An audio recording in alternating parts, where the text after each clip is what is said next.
Virgo. Today we have a Celtic cross spread and you start out with the Six of Wands sideways. This card upright can represent victory and acknowledgement.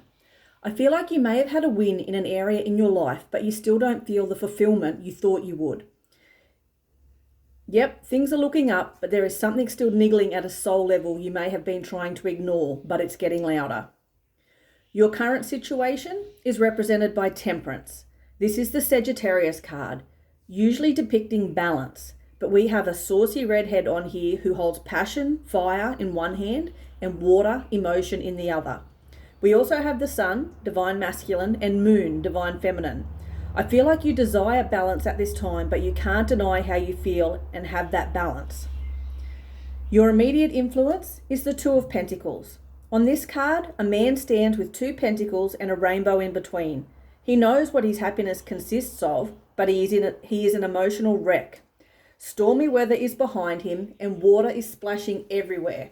I feel like when he allows himself to feel, it's overwhelming and it scares him. In the subconscious, you have the Magician. You are a powerful manifester, but it scares you to get what you want. The man on this card looks aged and frazzled, and behind him is a green moon. I feel like the green is jealousy. But the only thing holding you back is your beliefs. You know how to create your reality, but when you get it, I feel like your lack of worthiness steps in and manipulates the energy. In the distant past, we have the Tower sideways. The Tower is the universe stepping in to change your situation because you haven't had the courage to do it on your own. When you're brought back to your foundation, your perception changes and you have to begin to rebuild. With this card sideways, I think you're still processing or getting over some major realizations or truths that have been revealed and may be moving very slowly or are hesitant to rebuild anything. Coming towards you is the Queen of Pentacles.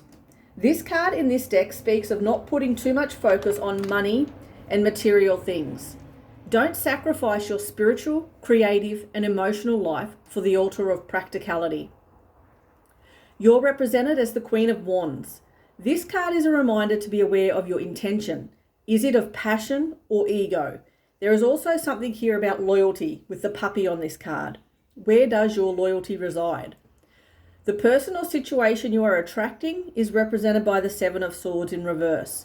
I feel like you are very aware of how actions and consequences affect you. I feel like going forward, you don't want to take the easy road anymore. You want to do what's right by you and your higher self. No more lying to yourself.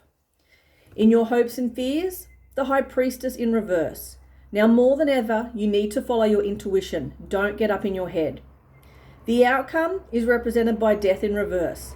This card in this deck talks a lot about an ego death and the need for change. And with this card in reverse, you again need to be aware of your ego and aware of your fear of change.